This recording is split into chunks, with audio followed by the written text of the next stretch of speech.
بسم اللہ الرحمن الرحیم۔ السلام علیکم۔ کالم سپاٹ یوٹیوب چینل پر خوش آمدید۔ نہ تو عمران خان پہلے وزیر اعظم ہیں جو اپنی 5 سالہ منتخب مدت پوری نہ کر سکے، اور نہ ہی آخری وزیر اعظم جس نے اقتدار سے نکلنے کے بعد یہ انکشاف کیا ہو کہ اس کے ہاتھ بندھے ہوئے تھے۔ سامنے میں تھا مگر اقتدار کسی اور کے ہاتھ میں تھا، لہٰذا ہم بیچاری بہو بیٹیاں کرتے بھی تو کیا کرتے۔ چلیں، بادشاہ گر تو ہیں ہی پست ذہنیت جمہوریت دشمن، مگر یہ کیسے ہو جاتا ہے کہ میرا سب آئیڈیل ازم اور اس ملک کی ایک باعزت خود مختار آئین پسند ریاست میں ڈھالنے کا خواب اس پہلی فون کال کے ساتھ ہی پگھل جاتا ہے کہ سر نے چائے پہ بلایا ہے، اور میں سر کی چائے کی دعوت دوسری ہی سانس میں قبول کر کے بلا صلاح مشورہ ایسے لپکتا ہوں کہ گویا بیر دیکھے ہی میں طلب فرما گیا ہوں۔ چلیں، بادشاہ گر تو ہوتے ہی افضل سیرت ہیں، مگر تب مجھے کیا ہو جاتا ہے جب میں اقتدار پر بلائے آئین قبضہ کرنے والے کسی بھی افضل سیرت کو منہ بولا بیٹا بنتے سمے غاصب کے بجائے ڈیڈی پکارتا ہوں۔ تب منہ کیوں سل جاتا ہے جب کوئی امیر کندھے پر ہاتھ رکھ کے مشفقانہ نین گھماتے ہوئے اعلان کرتا ہے کہ یہ جوان سال ہی میرا فکری جانشین بننے کا اہل ہے۔ تب مجھے کیا ہو جاتا ہے جب میں ہزاروں کے مجمع کو اپنی تقریر کے دل پذیر سے گرما ہوتا ہوا دیکھ رہا ہوتا ہوں، اور عین اسی وقت کوئی میرے کان میں سرگوشی کرتا ہے اور میں بھاگم بھاگ اس اسٹیج سے اتر کے کار میں بیٹھ جایا کرتا ہوں۔ چند گھنٹے بعد پھر اس اسٹیج پر اسی انتظار گرزیدہ مجمع کے سامنے اعلان کرتا ہوں کہ بس 1 ہفتے کی بات ہے، امپائر کی انگلی اٹھنے ہی والی ہے۔ یہ بادشاہ گر تو ہوتے ہی طوطا چشم ہے، مگر تب مجھے کیا ہو جاتا ہے جب وہی طوطا چشم پیشکش کرتا ہے کہ بیٹھنا ہے کرسی پر یا نہیں۔ اس وقت میری سوچ برف میں کیوں لگ جاتی ہے، میں مارے خوشی کے انار کیوں بن جاتا ہوں۔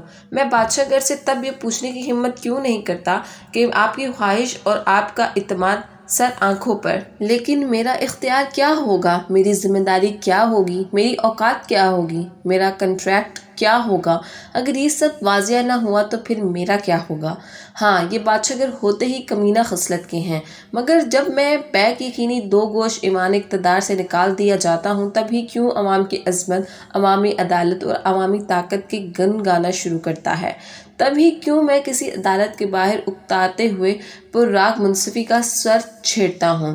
تب مجھے عوامی طاقت اور عدالت کیوں یاد نہیں آتی جب میں اونچی فیصلوں میں درختوں کے سائے میں چھپی کسی عمارت کے پچھلے دروازے سے پچھلے کمرے کے چکر پہ چکر لگا رہا ہوتا ہوں؟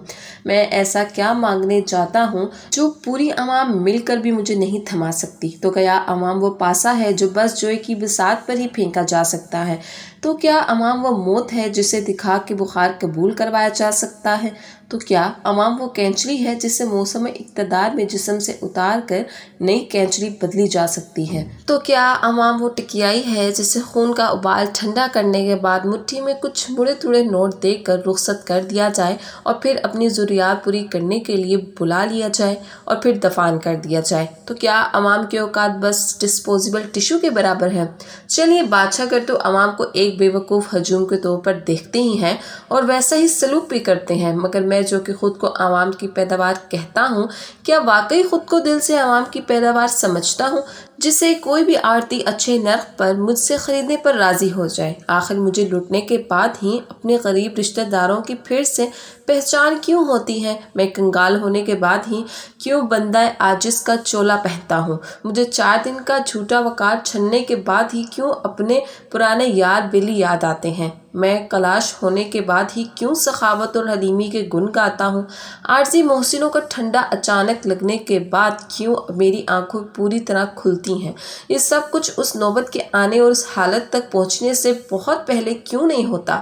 جب میں کہتا ہوں کہ مجھے کیوں نکالا تو کیا میں نے ان سے کبھی یہ پوچھا کہ مجھے کیوں چنا تھا؟ جب میں نے کہتا ہوں کہ میں سازش کا شکار ہوا ہوں تو کیا میں نے سازش کا حصہ بننے سے پہلے یہ پوچھا تھا کہ آخر مجھ سے ہی اسی سازش بساط کا مہرہ کیوں بنا رہے ہو؟ اگر تب سمن بکمن رہنا ٹھیک تھا تو اب ہائی بیلا کیوں؟ بہت عام سی کہاوت ہے، لڑائی کے بعد جو مکہ یاد آئے اسے اپنے ہی منہ پر مان لینا چاہیے۔ نوٹ: DW اردو کو کسی بھی بلاگ، تبصرے یا کالم میں ظاہر کی گئی رائے منصف یا منصفانہ کی ذاتی رائے ہوتی ہے، جس سے متفق ہونا DW کے لیے قطعاً ضروری نہیں ہے۔ ہمیں اپنی رائے سے ضرور آگاہ کیجیے گا۔